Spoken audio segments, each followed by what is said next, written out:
Okay, can you please confirm if I'm audible and visible clearly? Can you please confirm if I'm audible and visible clearly?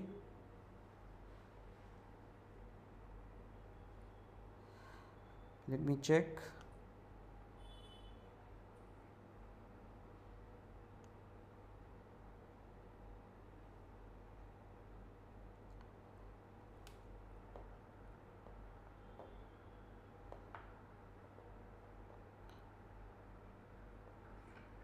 Okay, so I hope I'm audible and visible clearly. Please confirm on the chat box.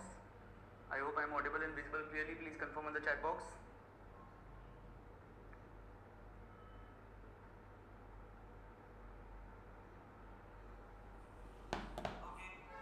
Okay. Yes, I hope I'm audible and visible clearly. Okay. Okay, great. I hope I'm audible and visible clearly. Yes, please confirm on the chat box. Yes, amazing, amazing, amazing. Really sorry for the trouble. Okay, I'm really sorry for the trouble. However, if there would be any issues, we'll let you know on the comments box. Okay, so please stay active on the comments box. Okay, so now let's continue our discussion. Okay, let's continue our discussion. So we were discussing about assurance as a service, right? We were discussing about assurance as a service. So when I say assurance, okay, so what do we mean by it? A professional service that improves the reliability and credibility of information for decision making. That is, it is not just audit, it is a bigger umbrella where we provide our services, where we provide a professional services for the purpose of increasing the credibility and reliability of any information. Okay, so for example, if we are issuing a report on say prospective financial information, that is for the future projections of the financial statements, will that be called as audit? No. But can that be called as assurance? Yes, that could be called as assurance. Okay, if we say that we are issuing a limited review engagement, now what is a limited review engagement? We'll just get to know in chapter number 1. Okay, so if I say that I am issuing a quarterly review of a listed company, say, okay, will that be called as audit? No. But can that be called as assurance? Yes. Okay, so that is the major difference. And what you need to understand first here is that assurance is a bigger umbrella. Under that bigger umbrella there comes audit, okay, as one service. Understood this point? Any questions so far? Any questions so far? Understood this point? Any questions so far? Please let me know. Any questions so far? Any questions? Or is it clear? Any questions or is it clear? Please comment on the chat box if there's any question. Okay, then we can move further. Okay, so I hope there are no questions. Okay, just in case if there are any questions, please shoot on the comment box. I'll respond to it. Okay, now let's talk about certain other basic terminologies like ISAs. Now when I say ISA, what do I mean by it? So you might have heard of IAS, International Accounting Standards. You might have heard of IFRS, International Financial Reporting Standards. What are these ISAs? Okay, so this ISA stands for International Standards on Auditing. Now if any one of you is from any of the professional background, you might be aware about standards on auditing. These are exactly like the accounting standards, but they are focused majorly on the auditing part. Okay, so for example, what should an auditor do in a particular scenarios? What kind of evidences auditor should collect? What kind of samples auditor should collect? All that kind of guidance is available under International Standards on Auditing or for the country specific auditing standards. But in our syllabus, since we are studying the INT, there would be International Standards on Auditing. Okay, now when I say FS, what would FS mean? FS would mean everywhere financial statements. What does it include? We have already covered it. Okay, the financial statements. Now let us move forward to a discussion on audit procedures. Okay, audit procedures. When I say audit procedures, what do I mean by it? Okay, after this we will be moving towards certain standard series. Okay, but what do I mean by audit procedures? So see, if I have to obtain evidences for a particular scenario, so for example, let me give you an example that I am into the training industry, you are my auditor, okay, and you have to audit my books. Okay, so what all evidences you will collect? Let's discuss on that. Okay, what all evidences you might collect? Okay, so you know what you can do? You can come to me and say that, sir, we need to inspect certain documents.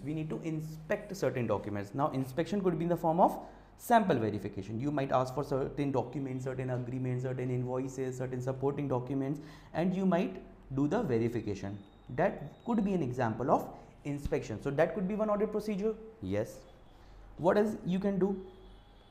you can take the confirmation. Now for what areas this is relevant, so I'll tell you one example. Okay, I'm just telling you one example because we are discussing the basics of audit here. Okay, so I'll tell you one example here. When I say confirmation, what do I exactly mean by it? I'll tell you. Okay, imagine a situation that I have given you my bank statement. Okay, that bank statement shows that I have rupees 10 in my bank account. Okay, but as far as the previous experience of the auditor is concerned, or as far as the previous history of auditing profession is concerned, we have seen that clients have sometimes submitted wrong bank statements. Even there could be certain issues regarding the year-end balances. At 31st March, what is the balance? At 31st December, what is the balance? That could be year-end issues, right? So you know what you do? Instead of just verifying the bank statement, although you take the bank statement also, but what you do is you send an independent confirmation letter to the bank. Independent confirmation letter. So it could be in the form of bank confirmation. It could be in the form of bank confirmation. That is very much required to understand. Bank confirmation. Okay, bank confirmation. Now, bank confirmation. So you obtain an independent letter from the bank and then you accept it as an audit evidence and you call it corroborative audit evidence. We will be learning about it. We will be learning about it when we will move further. So we will be learning about it, that what are corroborative audit evidences. See, we will be discussing about it over here. Okay. Now, when I say corroborative audit evidence is taken for confirmation, then there comes third audit procedure. Third audit procedure is analytical procedure. Analytical procedure. Now when I say analytical procedure, what do I mean by it? Okay, so there are certain items for which you can set an expectation and you can compare it with the actual, and you can say that, you know, this item is perfectly fine. For example, in my case, you see that there's an office rent, of rupees 50,000 per month. Okay, I submit you the agreement and you can see from my bank records that I have paid 50,000 rupees for 12 times in the year and I have paid 6 lakh rupees. Would you need any other evidence? Would you need any other evidence? Would you need any other evidence? You have verified the agreement, you have verified the payment, maybe you have verified the invoices also. Any other thing is required? No. So that is known as analytical procedure, where you verify a base document, in this case agreement. You set an expectation that the total yearly rent should be 6 lakh rupees. You have said that okay, 6 lakh rupees has been paid or 6 lakh rupees has been accrued in the books, and you say it is fine. Okay, so that is analytical procedure. Now fourth one is inquiry. Fourth one is inquiry. Inquiry as in asking questions. See, yesterday in the orientation session, we discussed about that what kind of issues could happen when there would be an audit engagement, right? So asking questions becomes really, really important because you need to understand the environment of the entity as well. Okay. Then O stands for observation. O stands for observation. Now when I say observation, so where do you perform this procedure? So you perform generally in the stock counts. You perform generally in the stock counts. Now in case of a stock count, when we will be discussing about audit of certain specific items, you will see that we will be discussing about one specific parameter of inventory. One such parameter would be the condition. Okay, and for that, you know, there's a specific audit procedure that is given, that is you have to observe the inventory count. That is, you do not need to do anything, you need to go there, the management would be doing the inventory count. What you need to do is you need to observe, you need to sit there, you need to stand there, and you need to observe whether they are doing it correctly or not. So stock counts, in case of stock counts, observation becomes really important. Then there comes another one, which is recalculation. Now you know, the most famous example of recalculation is depreciation. Depreciation is recalculated because there's a set formula, no? So that is why it is recalculated at the time of the financial reporting finalization, that whether the depreciation charged in the books seems appropriate as per the rough calculation. Okay. Then there is reperformance. Reperformance is generally done at the time of test of controls. What are test of controls? So we will be discussing it right after this, when we will be going towards the basic audit process. Then we will be discussing about test of controls over here. Okay, that is very, very important for us to understand. Okay, but you know, although our job today is not to remember everything, first job is to understand everything. However, if we have to remember it, you know how we can say? We can say ICAIORR. So we can give a mnemonic to it, and that would be called as ICAIORR, and that's how I have summarized it over here. Can you see on the screen? Please let me know in the chat box. Can you see on the screen? Yes, that is how we have summarized it. Can you see on the screen? ICAIORR: inspection, confirmation, analytical procedure, inquiry, observation, recalculation, and reperformance. Okay, that's how you can understand it. Okay, please let me know in the chat box if this is good. Any questions so far? Any questions so far? Yes. Okay, amazing. Amazing. Okay, great. Now let's come back to this international standards on auditing. So there are multiple series of standards. When I say series, is it like the seasons of a binge watching series? No, it's not like that. It's the numbers. So ISA 200, ISA 210, ISA 220, ISA 250, ISA 260, ISA 265, ISA say 299. ISA 300, ISA 300, ISA 315, ISA 330. In case of ISA 400, ISA 400, ISA 402, maybe ISA 405, ISA 500, 500, 501, 505, 510, 520, 530, 540, 550, 560, 570, 580, 600 series. Although 600 series is covered in your syllabus or not, we will discuss about it later. Okay, but 600, 610, 620, 700, 700, 701, 705, 710, 720. Okay, so that becomes really 706. That becomes really important for us. And what is this last one? Last one, ISQM. What is this ISQM? What is this ISQM? So let's discuss about each one of them. ISA 200, it is majorly depending upon what are the overall objectives of an independent auditor that we would be discussing in chapter number 1, and how the communication needs to happen, with management and those charged with governance. What is this those charged with governance? So people with ultimate power and responsibility of the company, the people who are entrusted with setting the strategic direction of the company are called as those charged with governance. Okay, then ISA 300. ISA 300 is planning and risk assessment. ISA 300 is planning and risk assessment. So whenever we talk about understanding the entity, its environment, we talk about planning of the audit, we will be coming up here. Whenever we would be discussing about what kind of risk needs to be identified, how it needs to be assessed, we will come here. Okay, ISA 400, when I say ISA 400, so that would be majorly towards risk evaluation, which risk has major potential to convert into a financial statement risk.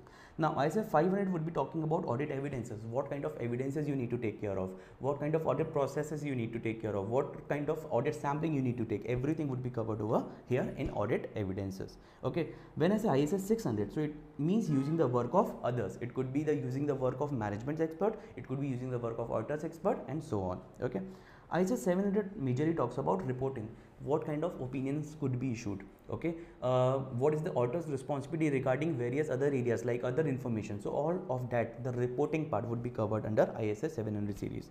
And under ISQM, we will be discussing about quality management. Yesterday in the orientation session, we discussed about what is quality management overall, but let me just give you some light over it. Okay, so quality management basically means that first of all, there are two types of it. One is the engagement level, another one is the firm level. That is, while conducting an engagement, what kind of quality measures you need to abide by. Okay, how do you need to ensure the quality?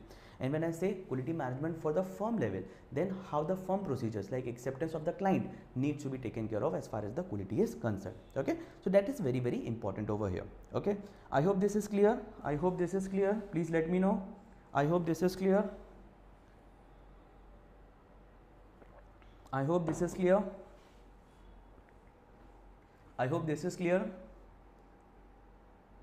Yes. Okay, great. Okay, great, nice. Okay, so now, as of now, we have covered the basic terminologies of international standards on auditing. We have covered audit procedures. Now let's come to assertions. What are these assertions? Is it like the assertive sentence that we used to study in school? Definitely not. Okay, what are assertions? Okay, so if I have to define assertions, I would simply say that these are the criterias. These are what? These are the criterias. Now what are the criteria? For example, if I have to evaluate this remote, can you see this remote? Can you see this remote here? Do you need to remember these numbers? Definitely not. You do not need to remember these numbers. If you see the orientation session, you will find that there's a specific FAQ that we have discussed. Do you need to remember these standards? Definitely not. Earlier, ACCA body used to grant certain marks for remembering these numbers, but now they do not. In fact, it is available on the FAQ section of the official ACCA website also. Okay, okay. Definitely. I'll share the number on the chat box. I'll share the number on the chat box right after the class. Okay, or I'll ask the team to comment it right now. Okay, now Now in the meantime, please tell me, if I have to evaluate this remote, okay, this is one remote, okay, if I have to evaluate this remote, what could be certain criteria? What could be certain criteria? The size of the remote, okay, the size of the remote, the color of the remote. Generally the remotes are available in black or white color. They are generally available in the hand size, okay. What kind of buttons are there? Are they smooth buttons? Is it touch screen or what? Right, that could be one. Is it a battery driven or a charge driven or what? Okay, how efficient it is, what is the range? That could be the criteria on which I would be evaluating this remote, right? If I have to evaluate these two remotes, I would be evaluating based on that only, correct? Now if I ask you that similarly you have to define the criteria on which you would be verifying, you would be testing the items of financial statements, say property, plant and equipment, what criteria would be there? If I ask you right now, so say there are 5 people in the chat box, okay, there are 5 people in the chat box, okay. Now if I, yes, features also, Chirag, right? Now if I ask you, there are 4-5 people on the chat box, maybe, yes. Now if I ask you right now that you have to audit property, plant and equipment, you have to audit property, plant and equipment, how will you do? What procedures you will apply? Okay, so most of you would come up with different procedures, okay. Some might be covering everything, some might not be covering everything. So there should be certain guidance on what assertions, what risk you need to cover, what criteria you need to evaluate it against. So those criteria are generally called as assertion. For example, if I tell you right now that in case of audit of say property, plant and equipment, what you need to check? You need to check whether there is completeness, that is whether all the items, all the property, plant and equipment of a particular firm or the company that you are auditing has been covered or not. Completeness should be there. Then there should be valuation, as in whether they have been valued appropriately or not, whether the depreciation rate applied is correct or not, whether the accounting entries done are correct or not, whether the relevant item that needs to be capitalized have been capitalized or not, right? That is very, very important, whether they have been valued correctly or not. After you have checked that they have been valued correctly, you also have to check whether the rights and obligations are in your name or not, as in it should not happen that this remote does not belong to me but it is kept into my books, right? It should not happen. So rights and obligations are there with me or not, whether I exercise the control, whether I am the owner of it or not, right? Rights and obligations. Then you will also see that how is the presentation and disclosure of this particular thing has been done. Presentation and disclosure of this thing has been done, as in whether it has been shown correctly or not. So it should be shown under non-current assets, under the assets category, correct, in the balance sheet, whether it has been shown correctly or not. So similarly there are criteria. So completeness, whether all transactions have been recorded or not, okay. Existence and occurrence. So existence generally is used for balance sheet items, and occurrence, whether the transaction is occurred. So that term is used majorly for the same thing but for P&L items, okay, the SPL items. So existence and occurrence, whether it actually exists or occurred or not. Measurement and valuation, again valuation term is for balance sheet and measurement term is for SPL. So existence is for balance sheet, valuation is for balance sheet, occurrence is for SPL, measurement is for SPL, okay. Completeness is for both, okay. Then presentation and disclosure, whether the items have been presented and disclosed correctly or not in balance sheet or SPL. So again this is for both. Now cutoff, whether the items have been recorded appropriately or not. See, this becomes a very major risk when we come to the official accounting and auditing field. Why? Say there's a truck that has moved from place A to place B, okay. It has left place A on say 29th of March, to considering 31st March as the year end date, and it has reached place B on say 2nd of April. Now we need to determine the ownership, whether the sale got completed or not on 31st of March, okay. For that we need to understand the cutoff procedure, that what exactly was the status on 31st of March. Based on that you will evaluate whether the sale was actually occurred or not, or whether it is still your inventory. So that means cutoff, recorded in correct accounting period or not. Then accuracy, whether everything else, whether every other laws and regulations and regulatory framework requirements have been appropriately covered or not. That means accuracy. So I hope assertions are clear. Assertions are nothing but the criteria against which the financial statement items are evaluated. What are those? Completeness, existence and occurrence, measurement and valuation, presentation and disclosure, cutoff, accuracy. Again, cutoff and accuracy are also for both, okay. Okay, do you need to remember it? Yes. Do you need to learn it hard and fast as of now? No. Okay, you will get to understand it once we get into the process and once we audit different items, okay. Okay, yes, ready to use could be done. Yes. Okay, great. Yes, asset register could be evaluated. Correct. Okay, so that becomes really, really important for us to evaluate. Correct. Now, let's move further. Okay. See, we have covered the items ISA. Okay, we have discussed FS, we have discussed audit procedures, we have discussed assertions.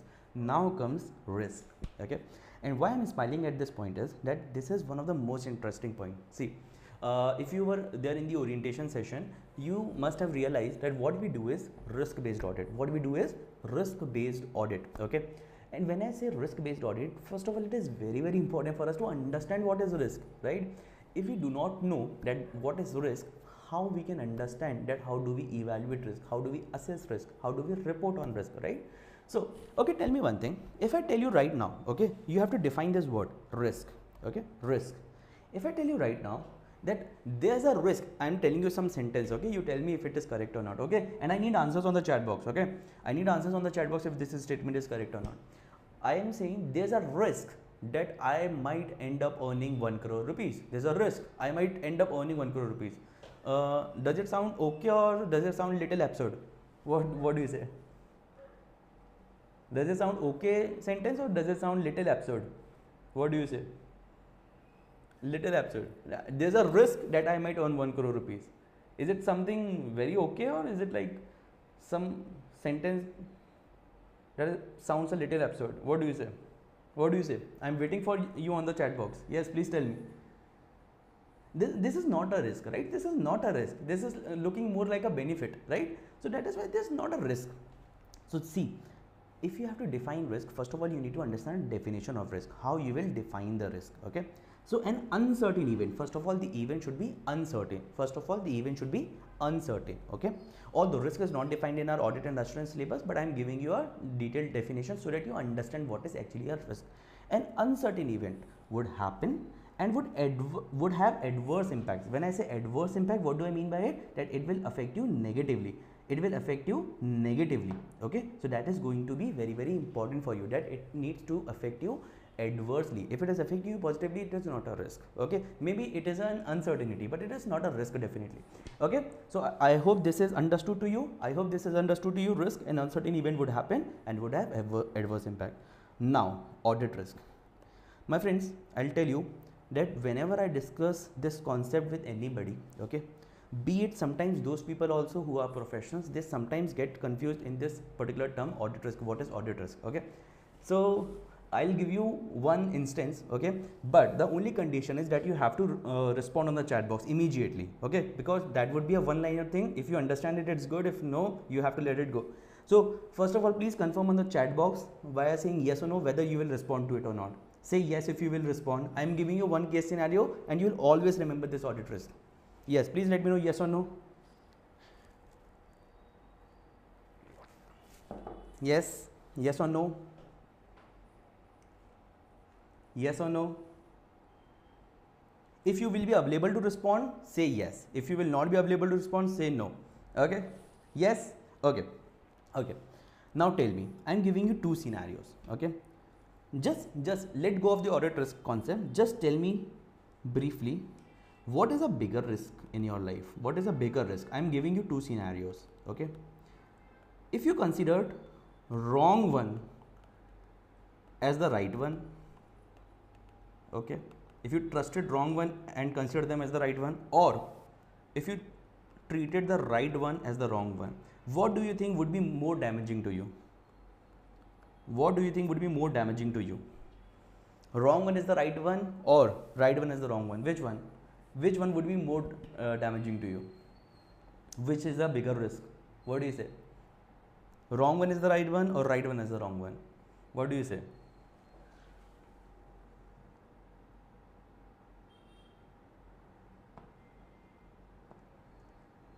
Yes.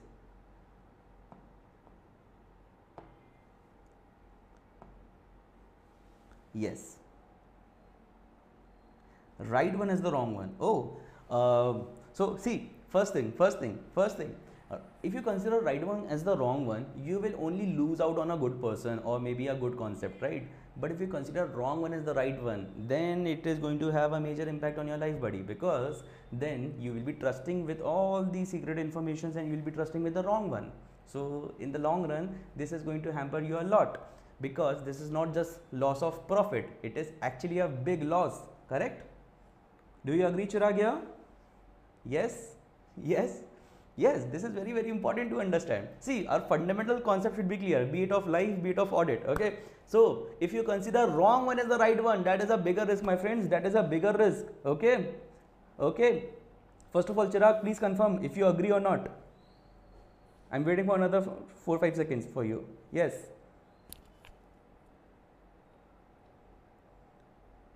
Okay. I'll see your response once you do it. Okay, here. So, whenever you learn the definition of audit risk, you have to keep similar thing in your mind, that considering wrong one is the right one is a bigger risk, okay? And audit risk is defined in the similar way. Now, let me read the definition of audit risk for you.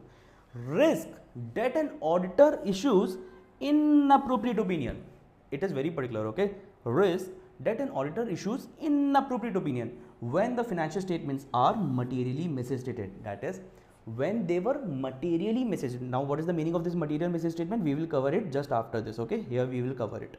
But when the financial statements are materially misstated, in simple terms, you can consider as wrong or with some errors, okay? When the financial statements are materially misstated and you have issued inappropriate opinion, that is what you have done. You have actually said that nothing is wrong when it was actually wrong. That is, you considered the wrong one as the right one. That is the audit risk. Let me again spell it for you. Risk that the auditor issues inappropriate opinion when the financial statements are materially misstated. Risk that the auditor issues inappropriate opinion when the financial statements are materially misstated. That is, when they were wrong, you have considered it as right by issuing the inappropriate opinion. Understood this point? Understood this point? Understood this point? Understood this point? Now, if I ask you that whether vice versa is also correct, that is, when they were not materially misstated, but you have considered it as materially misstated, that is, when they were not wrong, you have considered them as wrong. Is that audit risk? No. Maybe that is a risk, but not the audit risk at least. Okay? Understood this point? Maybe that is a risk, but not the audit risk. Audit risk is when you have considered wrong as right, not right as wrong. Similar to the life concepts. Okay? I hope this is clear. I hope this is clear. You know, I love it when you guys respond on the chat box, because audit is a very interactive subject. If we interact with each other, it would be beneficial for both of us, because we will be able to summarize everything in a very structured way. Okay. Now, so risk that an auditor issues inappropriate opinion when financial statements are materially misstated. My friends, we have highlighted all the keywords in green color over here. Okay. We have mentioned all the keywords in green color so that it would be very beneficial for you when you revise. Okay. I'll also be giving you these notes which would be in the form of board notes. I will be giving you 2 copies of the notes. One would be the master copy where everything would be clean and you can revise according to yourself. Plus I would also be, if you require, I would also be giving you the board notes. Okay, board notes as in whatever I have written over here, you will get the copy of it, so that once you revise, you get to know that what all things were covered, how we have discussed it, and you will be able to summarize in a better way. Okay. Okay, inappropriate opinion, please explain again. Okay, when I say inappropriate opinion, as in what was required, I have not stated that. Inappropriate means anything that is not appropriate. For example, if I was required to issue an opinion by saying that the financial statements are materially misstated, but I have not issued that. I have said that they are not materially misstated. In this particular case, it would be called as inappropriate opinion. Inappropriate means anything which was not appropriate at the moment. Okay, I hope this explains your query. I hope this explains your query. Please let me know.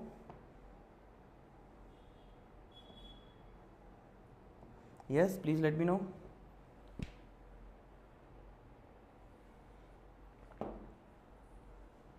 Yes, please let me know. Okay, great. Okay, first of all, thank you so much, Ira, for being so responsive. I'm really liking the session because you are responding so well. Thank you so much, Arjun, for being so responsive. Thank you so much.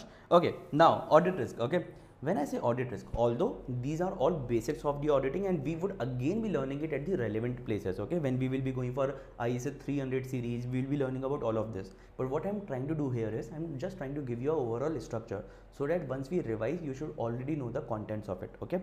Now IR, CR, DR, okay, that is why at a lot of places I'm not giving you the technical definitions which we need to write in the examination. What I am doing is I'm trying to make you understand the concept first and then we will be writing the technical definitions, okay.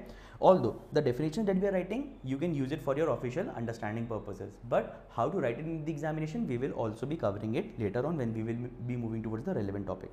When I say IR, CR and DR, okay, so what do we mean by IR? So IR stands for inherent risk. IR stands for inherent risk. Inherent risk.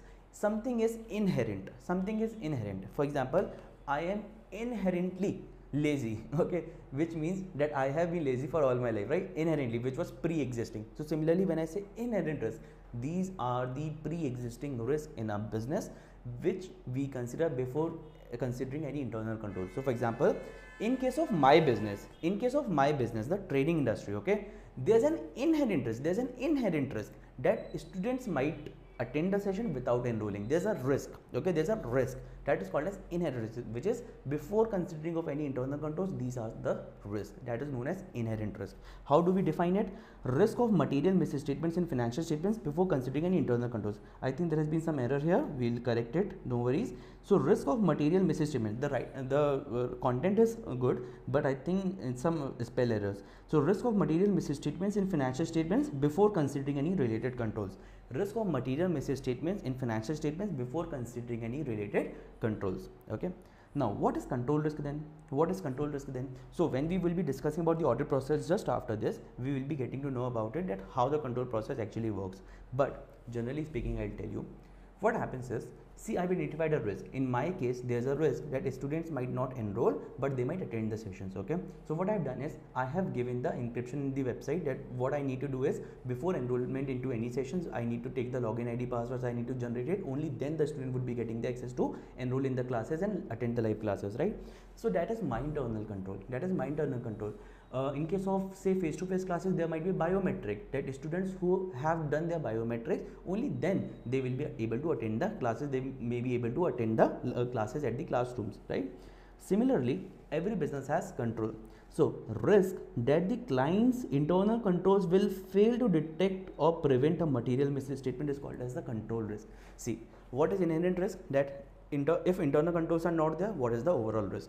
Now you have identified that via internal controls you have reduced a certain part of risk. What is remaining would be called as control risk. So say, if I say that the total risk was this much, okay, you have controlled via internal controls this much, so whatever is remaining after this much, this would be called as control risk. This would be called as control risk. This was inherent risk, this you have reduced using internal controls, and whatever is remaining is called as control risk. Is that clear first of all? Is that clear first of all? Is that clear first of all? Is that clear first of all? Yes, then we can move to the third part, which is the detection risk, okay. Now let me tell you what is the detection risk. What happens is, sometimes audit procedures might also miss out certain frauds or errors, right? Because there's a concept of expectation gap that we will be discussing at the end of chapter number 1. There's a concept of expectation gap. Now when I say expectation gap, what do we mean by it? What is the actual responsibility of the auditor versus what the public demands from the auditor, or what the public thinks that these are the responsibilities of the auditor. Now what is important for us to understand here is that even after performing the audit procedures in an appropriate way, still there might be certain risk that might be missed by the auditor. So risk that auditor's procedures will not detect a material misstatement would be called as the detection risk. That auditor's procedures will not be able to detect the material misstatement is called as the detection risk. I hope this is clear. Okay. Now let me tell you a very interesting fact, okay. Let me tell you a very interesting fact here.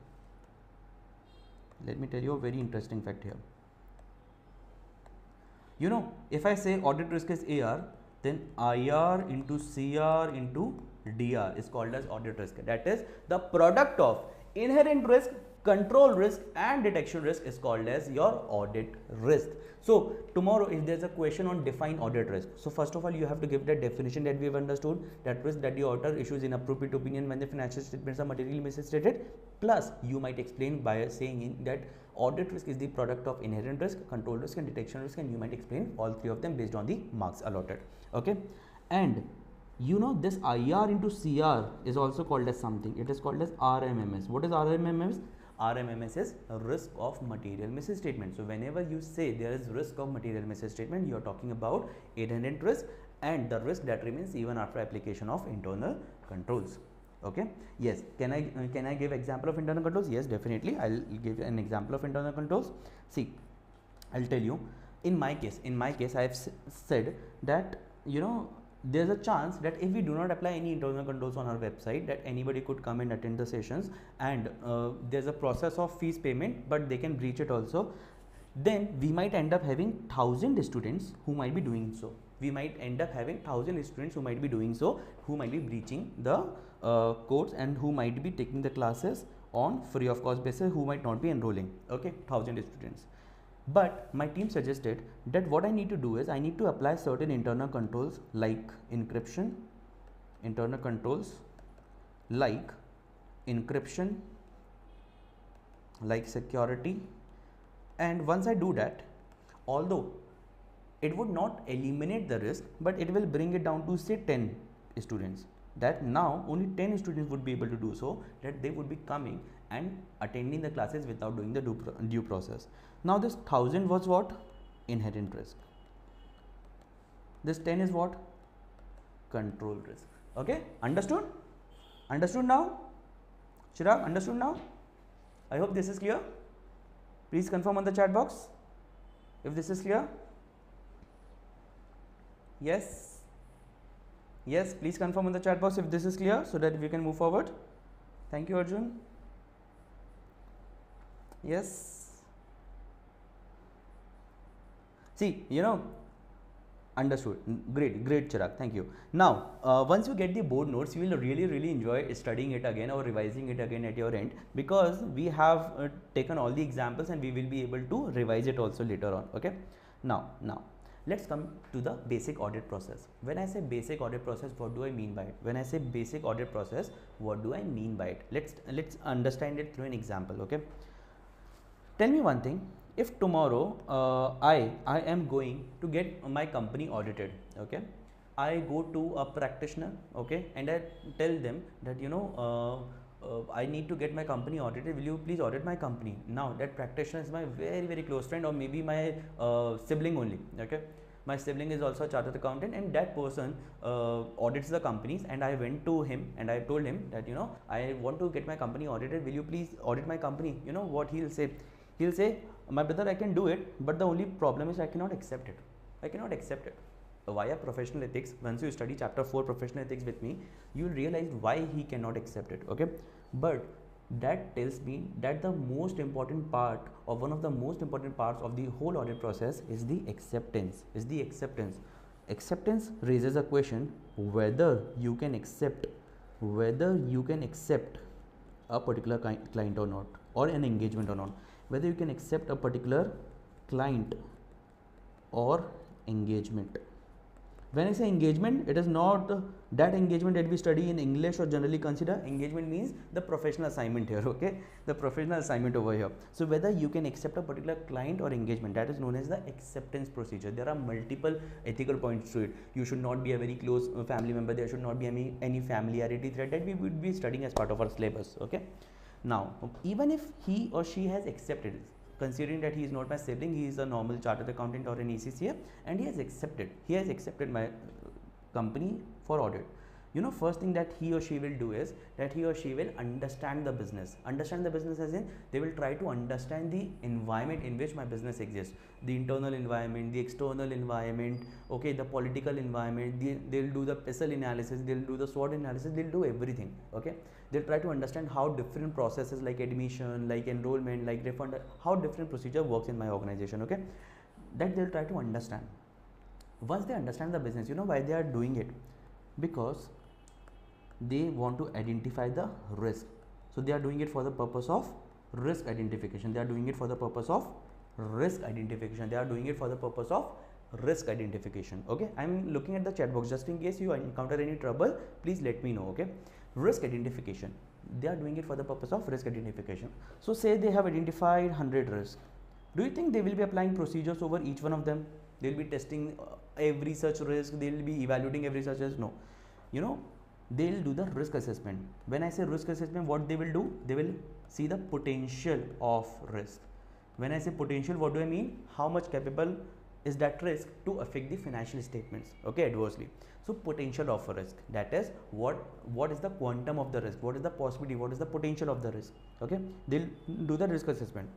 Whatever they consider as major or significant for us, they will evaluate the controls, they will identify the controls, and then they will do the test of controls, which is commonly called as TOC. So whenever we would be discussing about it next, we would be calling it as TOC. Okay, test of controls. Okay, I think there's a little spell error over here. It's designing. Okay, designing. It's, I'll cut it and write it again. Okay, I'll cut it and write it again. Okay, I'm cutting it and writing it again over here. Designing. Okay, designing and operating effectiveness. Design and operating effectiveness, it is generally said. Okay, design and operating effectiveness. So I'll remove ing, I'll just say design and operating effectiveness. Okay, design and operating effectiveness. Design and operating effectiveness. Okay, now when I say design and operating effectiveness, what do I mean by it? Although we have discussed it a little bit on our orientation session also, but let's have a quick discussion about it. Okay, say in my case, I have identified the risk that students might enroll or might attend the session without following the due process. I have given my security team, the technical team, the task to reduce it as much as possible. Okay, they have applied the controls that every student will have one credential. Okay, one credential. Once they apply that email ID and password, they will be able to log in, and then only they will be able to watch the lectures. Okay, now the design part looks very appropriate. Design part looks very appropriate. Okay, but you know, they have left a glitch over there. Okay, the glitch is that if that same email ID password is shared with 10 people also at once, they will be able to log in and they will be able to watch the lectures at 10 places together at different parts of the country or maybe the world, and they will be able to watch the lectures again. See here, the design part looks okay. That the control was designed perfectly, not an issue, but it is not operating effectively because there's a bypass rule towards it, there's a bypass way towards it, right? So that means design and operating effectiveness. Design effectiveness means what? Whether the control is designed in such a way that it is addressing the particular risk, and operating effectiveness means what? Whether it is actually operating effectively or not. Okay, I hope this is understood. I hope this is understood.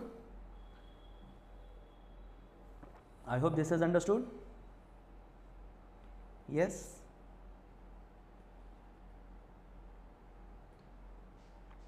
Okay, I hope this is understood. Yes.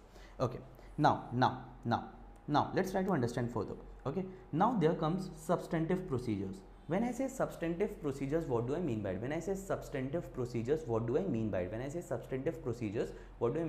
So substantive procedures includes two types of procedures. One is test of details, which we will be calling it TOD in a further details, and analytical procedures. Okay, let me answer this first. Are these notes by BPP or Kaplan purely made by you? See, these notes are made by me. However, we have taken the reference from all the publishers, including the ACCA Study Hub and all the other publishers, so that these notes are complete and you do not need to refer anything else for these purposes. Okay, so you will be getting these summary notes.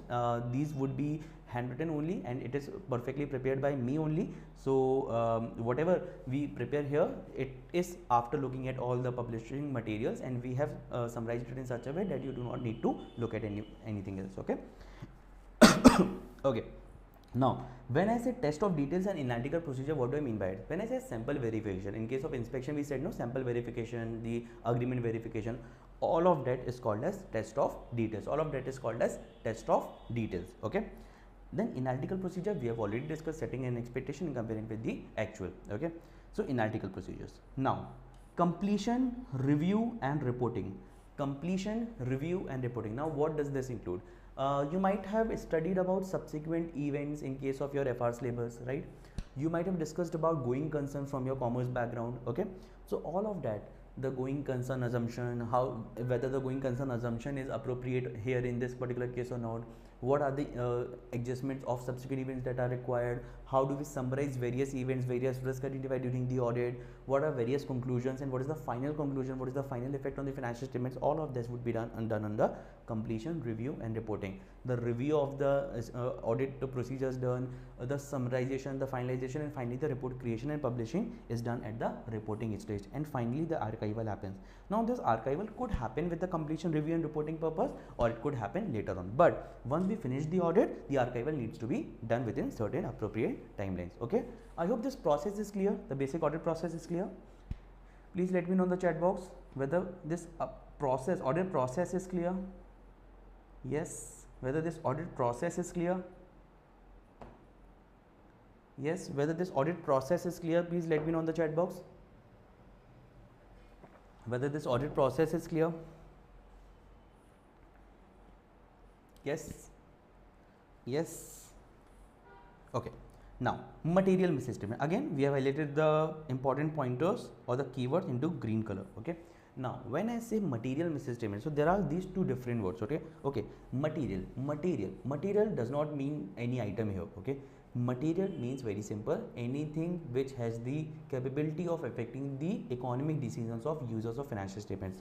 Any item which is capable, maybe it is not affecting currently, but it is capable, okay, capable of affecting the economic decisions, not all decisions, economic decision, financial decision, money related decisions, okay, of users, not of everybody, of users of the financial statement. So any item which is capable of affecting the economic decisions of users of financial statement is said to be material.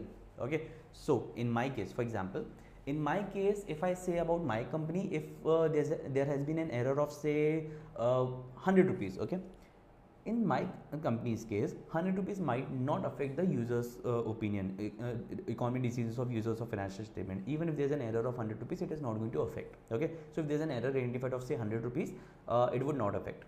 However, if there's an error of say 1 crore rupees, that might affect the users economic decisions of users of financial statements. So that would be called as material. So whatever is capable of affecting the economic decisions of users of financial statements, that would be called as material. Okay, now misstatement, difference between what is and what should be. What kind of a definition is that? Difference between what is and what should be. So let me complete it for you. Okay, and it was not left incompleted. I actually wanted to write it in front of you. Okay, difference between what is accounted and what should be accounted for. Difference between what is classified and what should be classified for. Difference between what is presented and what should be presented for. So let me give you an example over here. Okay, if something was required to be classified under current assets, but it has been classified under non-current assets, do you think it is a misstatement? Yes. Whatever you have stated, if that is not 100% correct factually, then it is known as misstatement. So if it was identified under current assets, but it should be reported under the non-current assets, then again it is a misstatement. If something was valued, maybe say at 100 rupees, but it should be valued at 150 rupees, whether it would be called as misstatement? Yes. Whether it would be material, that depends on the quantum of it, that depends on the quantity, amount of it, that depends on the materiality of it. Okay, now this is important to understand the difference between what is accounted, classified, presented, valued, reported, okay, and what should be accounted for, classified, presented, valued and reported is called as material misstatement, is called as misstatement.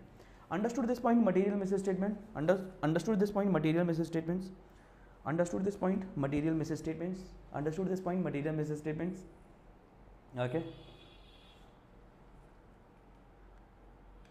yes,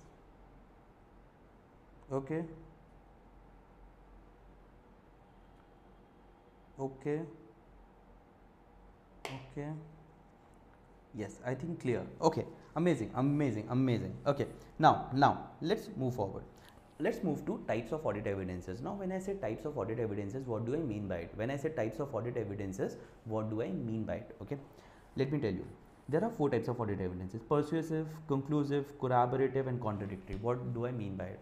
persuasive, that persuades me to believe something, that is this might be true. So for example, in case of bank statement, in case of audit of cash and bank balances, I have identified this thing that there's a bank statement which says, the book says the balance is 100 rupees, the bank statement also says 100 rupees, okay.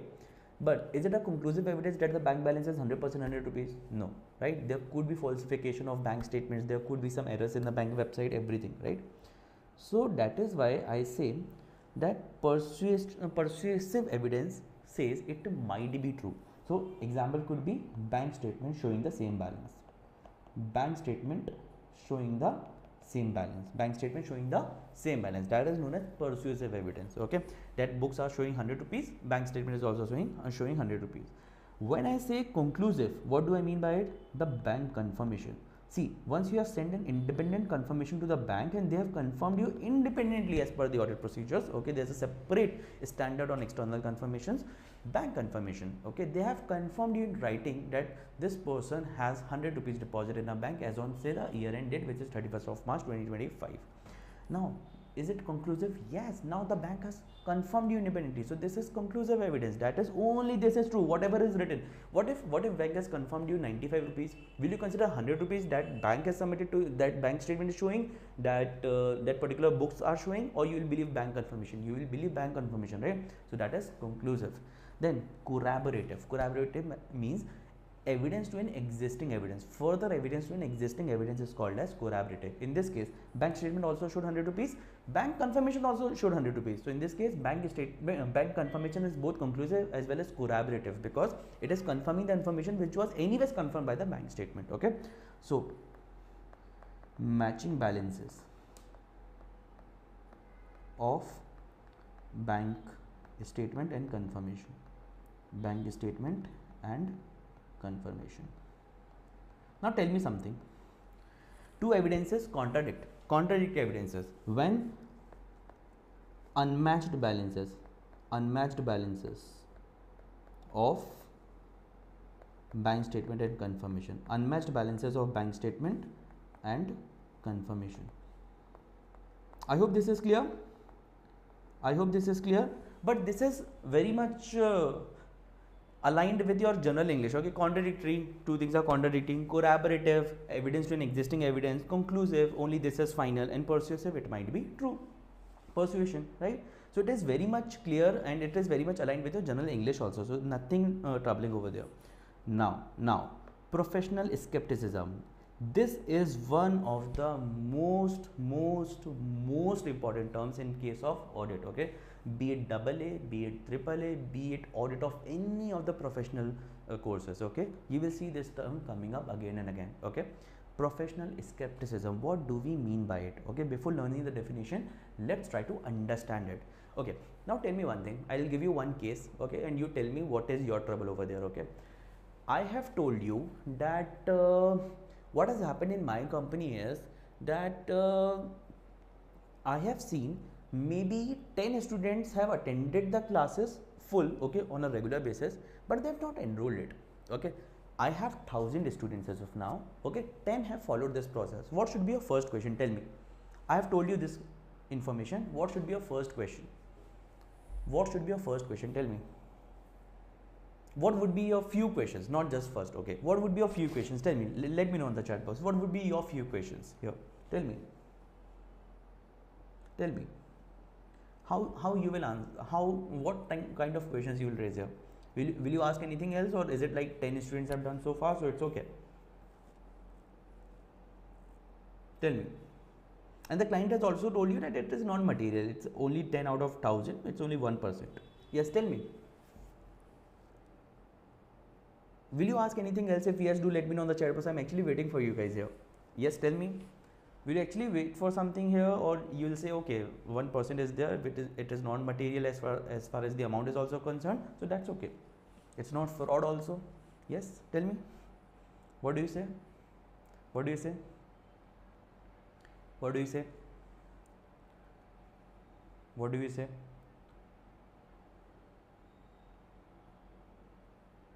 Yes, what do you say?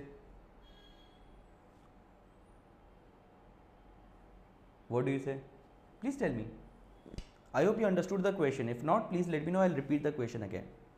The question is very simple. I have told you one case that in my institution, out of 1000, I have identified that 10 students have not enrolled but have attended all the lectures due to technical fault. Okay. Now, what would be your instance on it? What would be your questions on it? Tell me.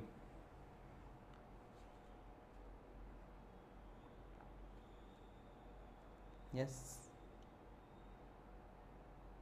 Okay, I'll repeat, Chirag, not an issue. My question is that in my institution, I have told you are the auditor, and I have told you as the CEO that in my institution, out of 1000 students, 10 have done what? 10 have not enrolled in the courses but have attended it due to some technical issues. What would be your further questions to it? What would be your further questions to it? Tell me. What would be your further questions to it? Tell me. Yes. What would be your further questions to it? Tell me. Tell me. Yes. Even if you don't know, I don't know is also an acceptable answer. Not an issue. Not an issue. Yes. Even I don't know is also an acceptable answer. Okay, you are unable to figure out as of now. That's why we are attending the classes, no? So that's okay. But you need to respond. Okay. If you are available in the session, please respond. How they access? Yes. How they access? You might also ask that if 10 have done so far, what's to make us believe that more might not have done, right? Maybe you might not have identified it, but maybe more might have done it, right? So that would be the question. What are the technical issues, right? How there could be technical issue? What is the impact of it? What is the financial statement impact of it, right? What is the profitability impact of it? You will be asking so many questions, right? So, when you have done that, what you have done is you have exercised professional skepticism. Okay, what you have done is professional skepticism is a practice where an auditor is required to have a questioning mind. I'm not saying you have to be doubtful. I'm not saying that you have to be doubtful there. But what you need to have is you need to have a questioning mind. That is, whenever there is any information presented to you, you should be able to raise the right questions as far as the scenario is concerned. You should be able to raise the right questions. That is having a questioning mind. Okay, and you should be able to be alert towards situation that might pose a possible misstatement, that might result into a material misstatement, a possible material misstatement. That is, if there is any situation that might be converted into a material misstatement. In this particular case, even if 10 students have done so far and it is only 1%, it is not material for the company. However, what if 100 might have done it? What if out of 1000, 500 might have done it? Then it would have been very material, right? So that is why it is very important for us to understand under the professional skepticism, that is the basic attitude that is expected of the auditor, that you should have a questioning mind. You should be able to be alert towards situation that might pose a possible misstatement. Even if it is not a misstatement right now, but it could be a misstatement in future, so it might be converted into a possible misstatement, so you should be able to be alert towards it. And third thing is, you should be able to critically examine the evidences. Whenever any evidence is presented to you, you should be able to critically examine. That is, you should be able to evaluate it wholesomely and there should not be any issues. You should be able to evaluate it completely. Okay. Okay. Yes, right, Chirag, you have raised the right question. So what you have done is you have exercised professional skepticism over here, and that's amazing. Yes. So if you are able to do it right now, that would be a very good exercise for you, because if you will be able to raise the right questions, then we will be able to have a very interactive sessions, right? Okay. I hope this is clear. So with this, we have completed the first part, which is basics of audit. What we have covered so far, we have covered the definition of audit, assurance, basic terminologies. We have covered about international standards on auditing. We have covered about audit procedures. We have covered about assertions. We have covered about risk, audit risk, IR, CR, DR, how is it related.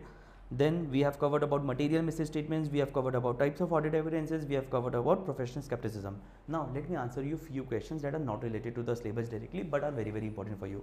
First of all, is our full syllabus going to be in these handwritten notes only? Yes. Okay. Is it helpful for us? Very helpful. Why? Because we have covered everything into it, from all the publishers, from all the study hub things. We have covered everything. Okay. Is it written by me? Yes, it is perfectly written by me. Okay, then now the important point is, will you be getting it? Yes, you will be getting the soft copies of it. Okay, will you be getting the board notes also that I have written over here, because that would be really helpful when we move towards the advanced level? Yes, that would be very helpful for you, and you will be getting the soft copy of the board notes also. Okay, now any other questions? Any other questions that I could help you with before moving further? Any other questions that I could help you with before moving further? Yes, please feel free to let me know on the chat box. Yes, any other questions that I could help you with? Yes, any other questions that I could help you with? Yes, please tell me.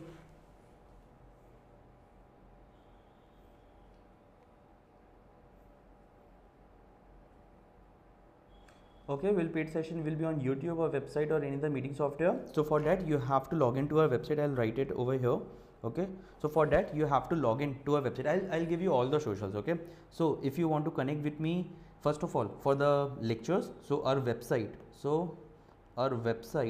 is www.bbvirtualsglobal.com.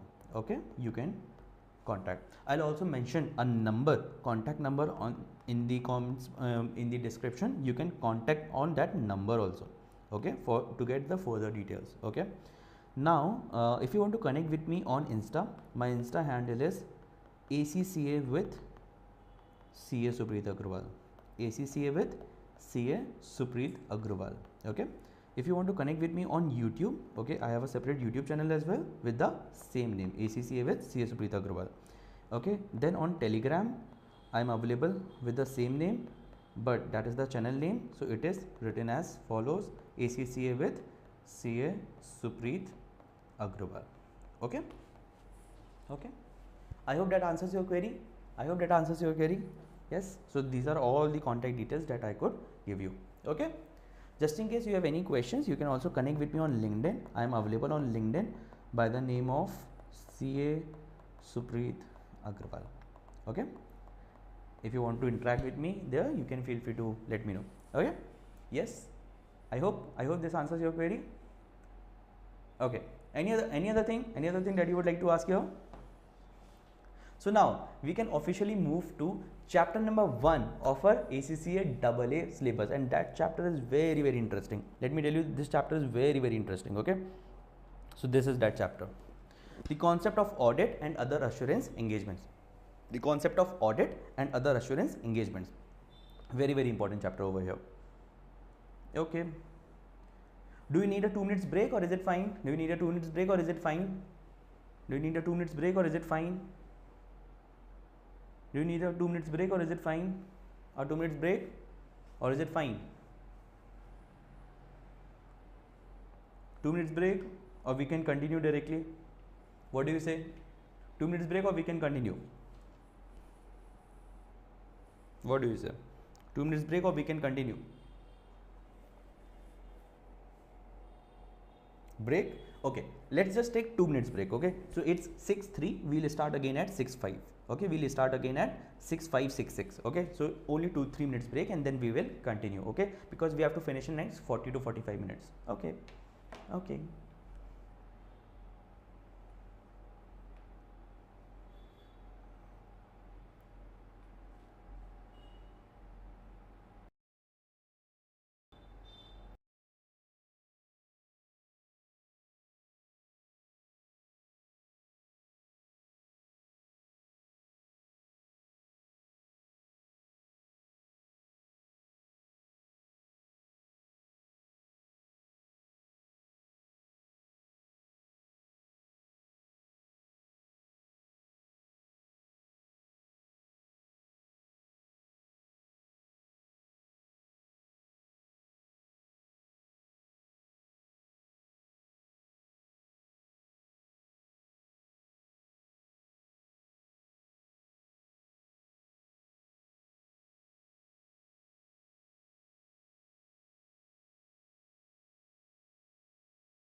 Okay, I hope we are back. I hope we are back. I hope we are back.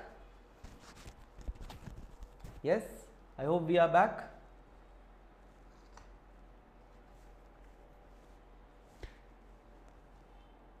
Please confirm me on the chat box if I am audible and visible clearly so that we can start. Yes, yes, please tell me.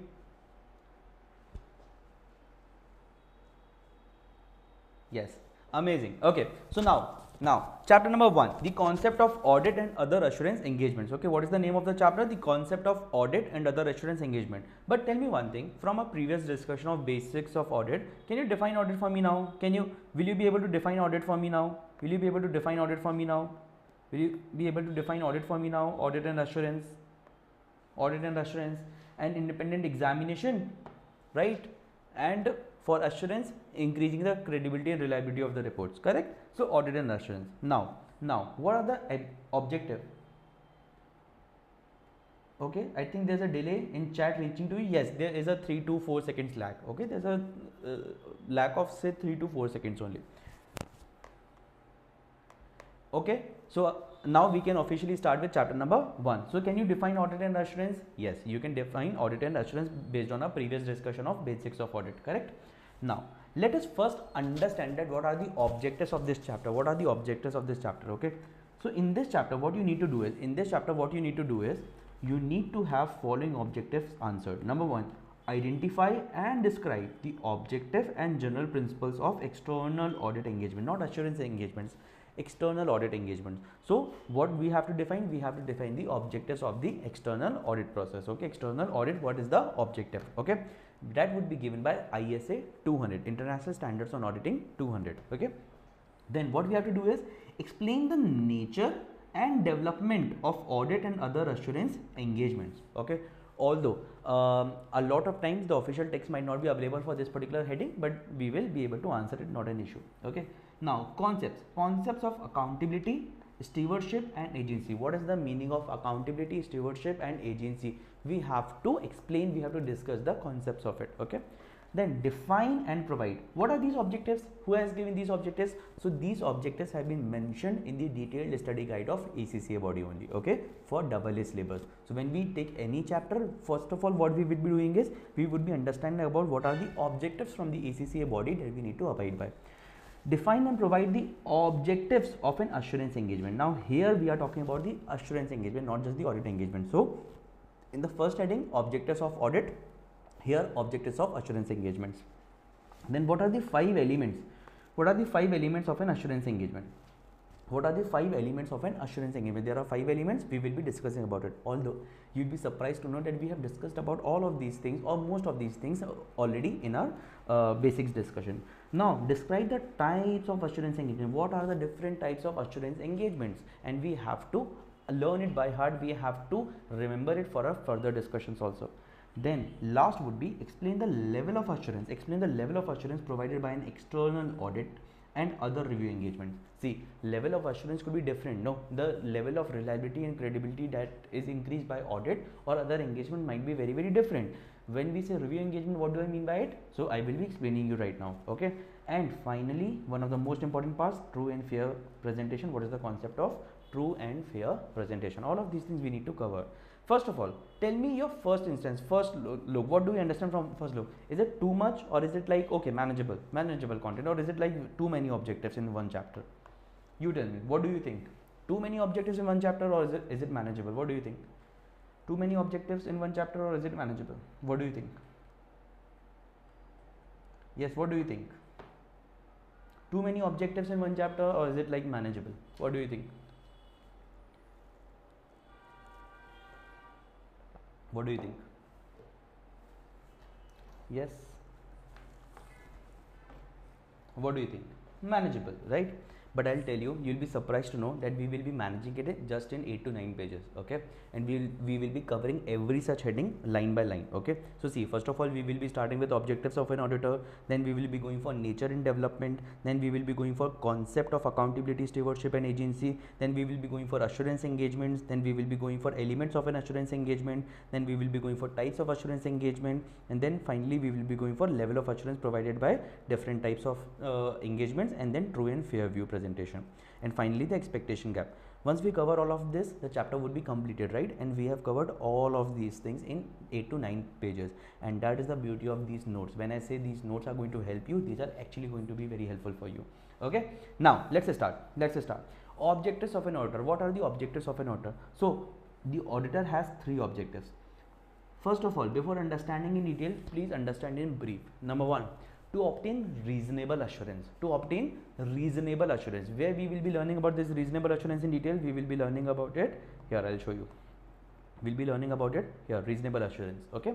However, let me explain you.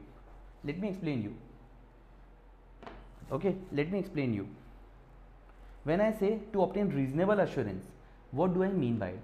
Reasonable assurance means high level of assurance but not absolute, as in not 100% assurance but high level of assurance, not 100% assurance but high level of assurance. Say any assurance of 90% or above is known as reasonable assurance, okay?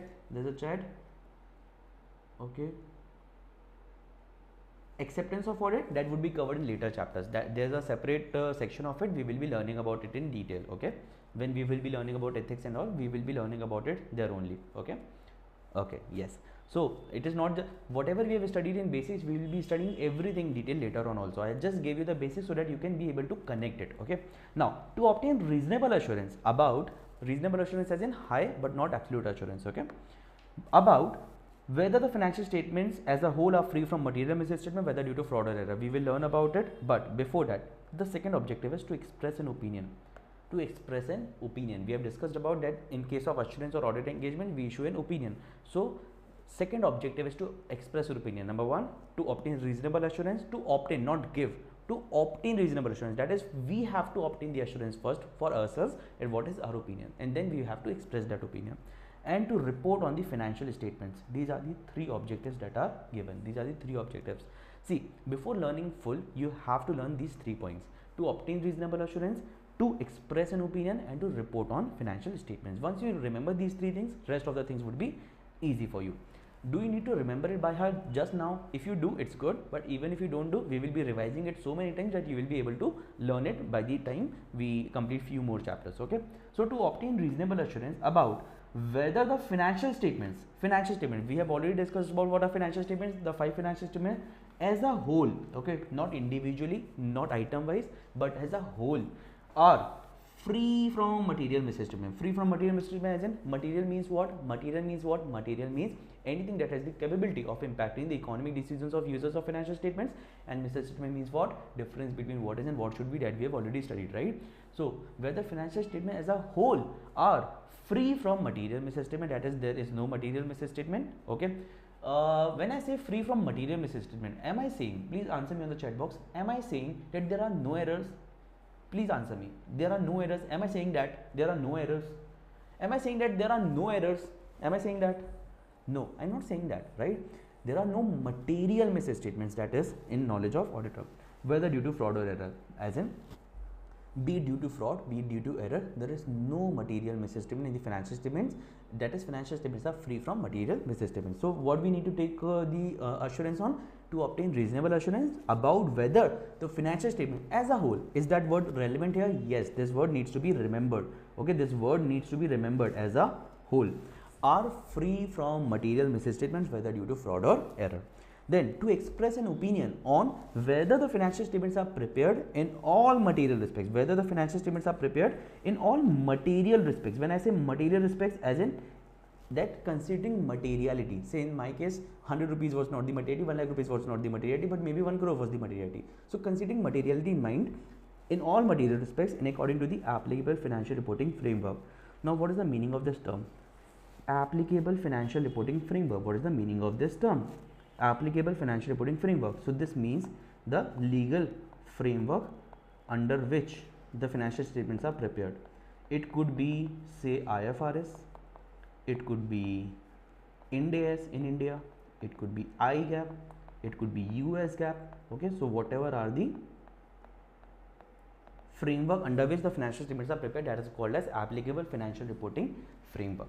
Okay, now to report on the financial statement, last one, to report on the financial statements and communicate, to report on the financial statements and communicate as required by the ISS in accordance with the auditor's findings. That is, whatever ISS says, it's not saying how you need to communicate, whatever ISS says, because in every ISA we will be seeing different points of how do we need to communicate it to the management or the public at large. Okay, so as required by the ISS in accordance with the auditor's findings, whatever are the auditor's findings, how we will be able to report it, how we will be able to communicate about it. Now let's read full definition. Okay, full objectives. So there are three objectives: to obtain reasonable assurance, to express an opinion, and to report on financial statements. Number one, to obtain reasonable assurance about whether the financial statements as a whole are free from material misstatements, whether due to fraud or error.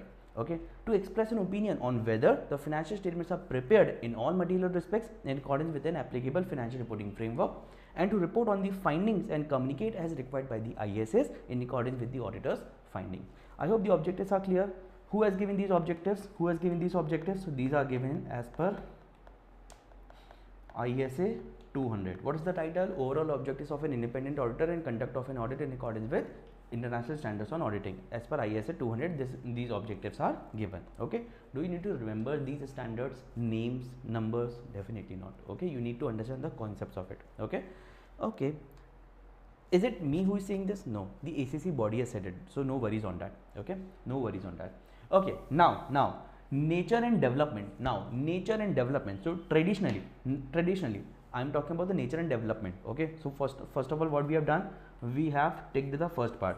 We have identified and described the objectives and general principles of external audit engagements. Now we are going for the second part, which is nature and development. Nature and development, that is, traditionally the auditor's job was majorly focused on identifying the frauds. Okay, fraud identification was considered as one of the main jobs of the auditing profession. However, now auditing profession has increased a lot. Now you will see that auditors are responsible and even sometimes blamed for not complying, if their client has not complied with corporate governance procedures, if they have not complied with say FEMA procedures, if they have not complied with any of other laws and regulations. In fact, there's a specific standard that has been created for auditor to go even for the non-financial item, which is other information, say in the form of annual report. So auditor has the responsibility given by standards now, statutory responsibility given by standards, to read the annual report and see if there is any material inconsistency and report it. Auditor also needs to report on the internal controls like we have discussed. So there are a lot of non-financial parameters also that has been added now. So traditionally, the auditor's approach was majorly focused on fraud detection and ensuring records were correct, not true and fair, correct. However, if you see now, so auditor's job is majorly to provide independent assurance on whether the financial statement present a true and fair view, and now there are expanded roles into corporate governance, risk management and non-financial reporting. You will see that the auditor needs to issue certain reports which are in the form of internal control reports, which are in the form of other information report, and we have to report on certain specific items also sometimes in certain countries. For example, in India there is CARO, so there are 21 points. Some of them are financial, some of them are non-financial. Non-financial points include whether the payment has been done on timely manner or not. See, what amount of payment has been done, that is a financial matter. Whether it is done on timely manner, it is not a financial matter, right? So that is very, very important to understand here. So I hope this is clear. Traditionally, the role of auditors was majorly focused on fraud detection. Now it is focused on independent assurance on true and fair view. Earlier it was correct view. Here there is true and fair view. What is the meaning of it? The last topic is that we will be covering it over there in detail. Okay, and now we have also stepped into the shoes and we have been reporting on corporate governance also. We are being given the responsibility of reporting on corporate governance, other laws and regulations, sometimes other information also. So that becomes really, really important here. Okay, I hope this is clear. I hope this is clear. Do let me know. I hope this is clear. Yes, I hope this is clear. I hope this is clear. Yes, I hope this is clear. Okay, now let's go for the third one, but before that let's take the objectives. So the second objective is also done, which is explain the development of audit and other assurance engagements. Okay, now the third one, discuss the concepts of accountability, stewardship and agency. Okay, so let's discuss about each one of them. Accountability, stewardship and agency. Let's discuss first, what is the general English meaning of accountability? Accountability in Hindi we call it as jawabdehi, right? But when I say accountability, what do I mean by it? That is, I am answerable. That I am answerable. Okay, that I am answerable. So accountability is where one party is held responsible or answerable to another party. That is, if I say that I am accountable to Mr. A, then I am answerable for my actions to Mr. A. Okay, if I say I am answerable to my parents for certain activities, so I have to answer if they ask. For example, my employees, my staff are answerable to me. If they do anything that is professionally right or wrong, I can ask questions and they need to respond to me. So they are professionally answerable to me. It will be required to justify its actions and decisions to that party. That is, if I am accountable to somebody, I will have to justify my actions and decisions to that particular party. For example, in my case, I have a team of say 5 people. Those 5 people are answerable, accountable towards me. That is, whatever their professional actions are, they have to justify it to me. They have to explain it to me. They have to explain their decisions to me. Okay, so actions and decisions, justification to that party. Okay, I hope accountability is clear. Now, stewardship. What is stewardship? Stewardship is the practice of managing other person's property. A lot of times it happens. For example, let me give you an example here. If there's a company, say SIL, okay, there's a company SIL. It has 1 lakh outstanding shares. Okay, I own 100 shares. I own 100 shares. Okay, who is the owner of the company? Am I the owner of the company? Can I say that I am the owner of the company? Can I say that I am the owner of the company? Can I say I am the owner of the company? Tell me, can I say I am the owner of the company? Can I say I am the owner of the company? Yes. Can I say I am the owner of the company? Can I say I am the owner of the company? Yes. Tell me, can I say I am the owner of the company? Can I say I am the owner of the company? Tell me, can I say I am the owner of the company? What do you say? Can I say I am the owner of the company? Yes, I can say I am the owner of the company, right? But do I go and manage the company? Do I go and manage the company? No. You know, there are directors in that company who manages the company for me. These directors could be again the shareholders, or these could be different parties also. But these are officially employees of the company and they manage the company, right? So stewardship is the practice of managing another person's property. In this case, the directors are managing my property. I am the owner of the company and they are managing my property. So directors of a company is a beautiful example of stewardship. Stewardship is what? Stewardship is a practice where a person manages another person's property. Okay. Now the third one, agency. Although this is more from the point of view of law, but it is specifically important for your audit also. Generally it is said that partners of a company are agents of each other. Partners of a firm are agents of each other. Partners of a, yes, correct, Chirag, director, manager, shareholders, owns. Yes, partners of a firm are agents of each other. Why do they say that? Partners, let me write it over here. Yes, let me write it. Example, partners of a firm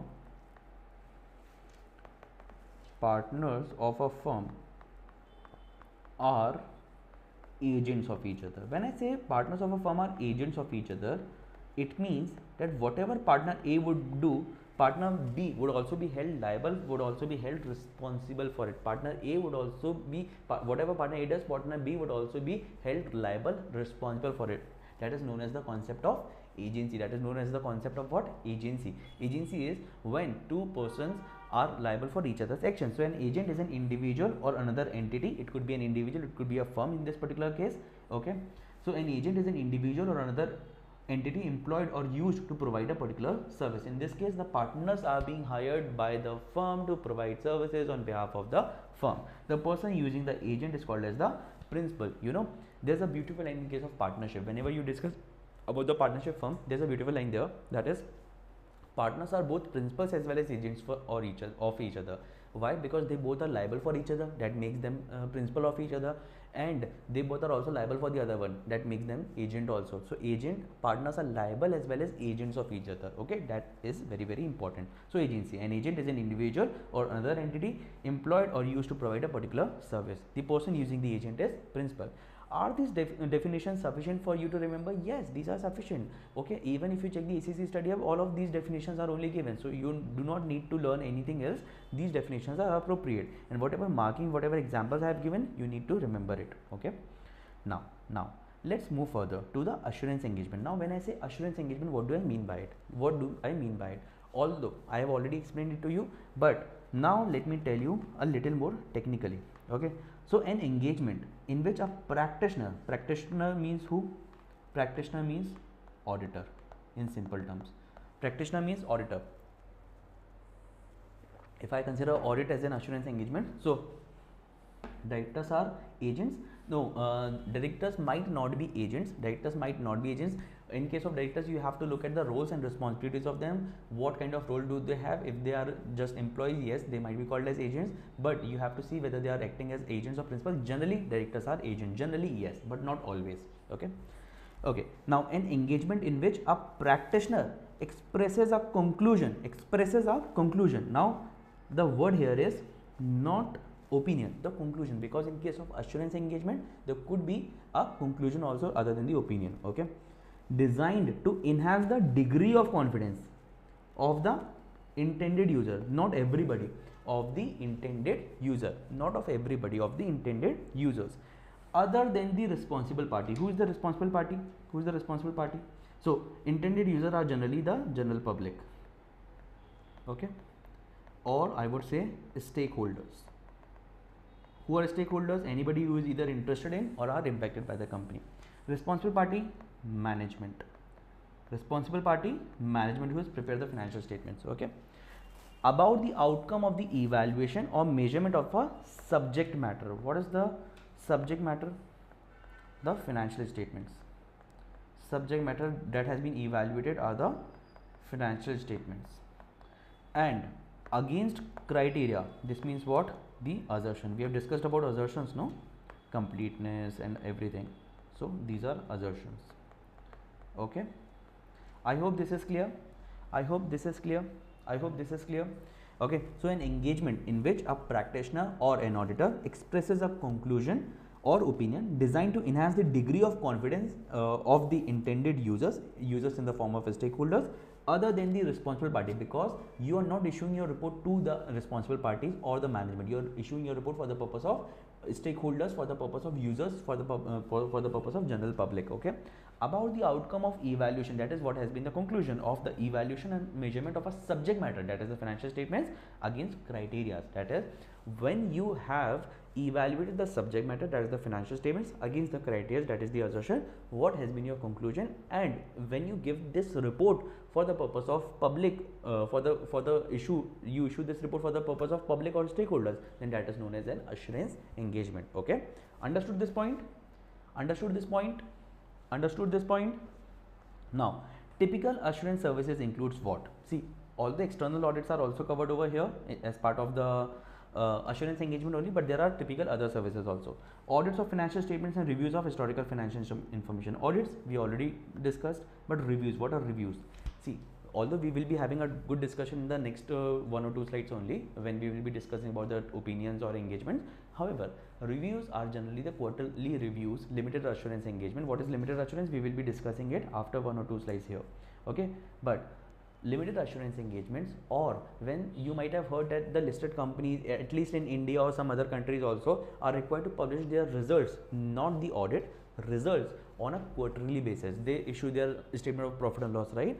So that is known as review engagement. In that case, auditor does not perform all the procedures. You remember those procedures where we discussed about ICA, IORR. So generally inspection is not done, confirmation is not done, inarticle procedure is done, inquiry is done, observation is not done, recalculation is not done, reperformance is not done. Generally inarticle procedures and inquiry is done, and that is known as review engagement, limited assurance engagement. Okay, understood? Yes. Now Prospective financial information review, that is, I have told you, sometimes what happens is we prepare the financial management prepares the prospective financial statement for the purpose of say financial modeling, for the purpose of say loan statement a lot of times. So if you are being given the task of reviewing it, that is also an assurance engagement, not an audit engagement. Risk assessment, we have discussed about identification of risk, assessment of risk. Sometimes there is a specific assignment that is given. It is also called as, in general terms, it is also called as internal audit assignment. Okay, I'll write it over here as an example. Example, internal audit. That is also called as internal audit. Okay, that is also called as what? The assurance engagement. Then value for money audits. What is value for money audit? Sometimes companies hire the auditors to ask them to check whether the decisions that are being taken, whether they are value for money or not. That is, whether they are full of utility or not, whether there could be any other decision that would have resulted into more significant benefits, for more significant savings, or for more significant earnings here. Then system and controls reliability. A lot of times auditors are being hired for the purpose of testing the reliability and efficiency of the systems of an organization. Okay, so that is systems and control reliability. Now elements of an assurance engagement. Elements of an assurance engagement. So we have already discussed it. Let's just read it. What is the subject matter? What is the subject matter? We have discussed it. Subject matter is the financial. Subject matter is what? Subject matter is the financial statement. Subject matter is what? The financial statements. Okay, the subject matter is the financial statements prepared under the applicable financial reporting framework, for example IFRS in our syllabus, right?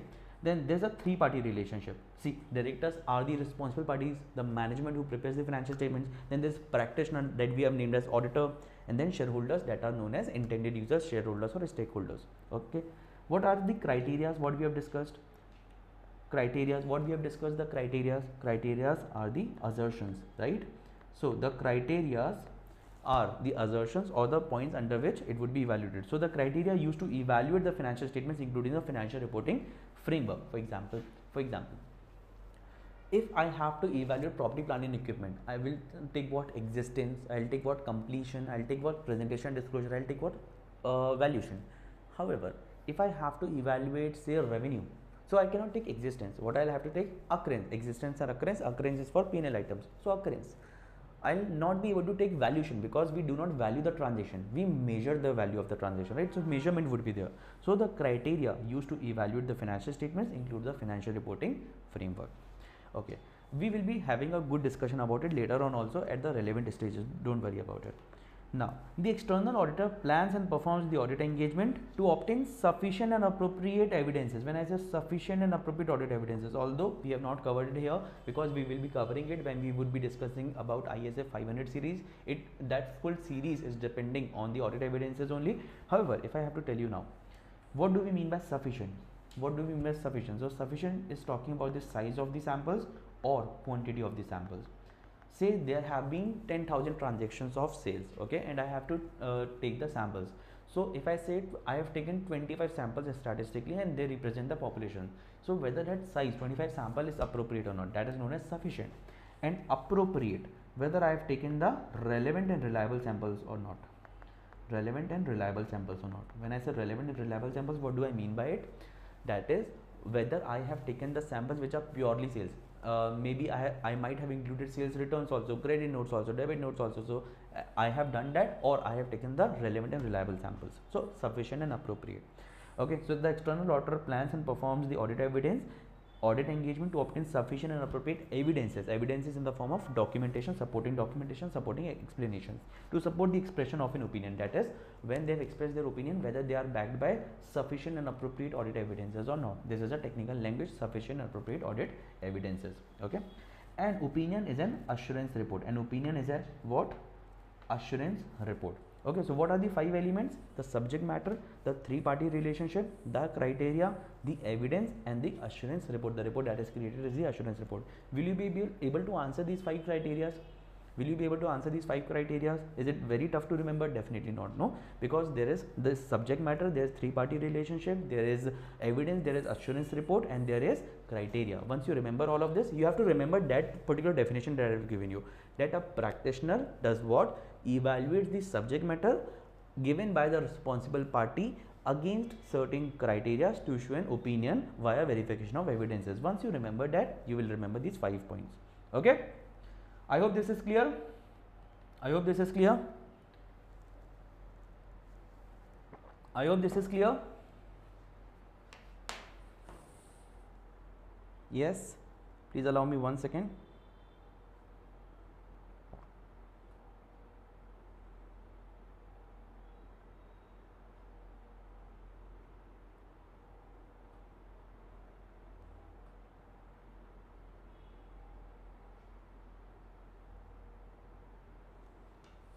Okay, I hope this is clear. Crest, CREST. Okay, I'll not ask you to remember all of these things via these methods always. Why? Because see, if we create a lot of mnemonics, we might get confused later on. So what I'll suggest is that we remember through concepts. For example, it is not tough to remember that what a practitioner does. A practitioner evaluates the subject matter, which is the second point. The subject matter against what? Against certain criteria. The subject matter is given by whom? The responsible party, and the evidence is tested, and the conclusion report is issued. So it is not a very tough thing. It is like a process. So I'll not ask you to remember through CAST or any other thing, because this is something that we should understand as part of the audit and assurance process. This will help us to understand it in a further way also. Understood this point? Understood this point? I hope this is clear. I hope this is clear. Yes. Now, types of assurance engagements. When I say types of assurance engagements, what do I mean by it? When I say types of assurance engagement, what do I mean by it? When I say types of assurance engagement, what do I mean by it? Okay. Yes, that definition itself says all of this. That's why we do not need to mug up anything. Okay, we will try to create the mnemonics only when it is required. Okay, otherwise we will not. For example, ACCA ORR helps you, right? Otherwise, we will not be able to remember anything of that sort through mnemonics. Now, because we will be so solid on the concepts that we do not need any mnemonics or anything. Wherever there would be requirement of any mind mapping or anything, I'll myself create it, not an issue. Now, types of assurance engagement. When I say types of assurance engagement, so what are types of assurance engagement? So number one is reasonable assurance engagement, another one is limited assurance engagement. Now I'll tell you what do I mean when I say this.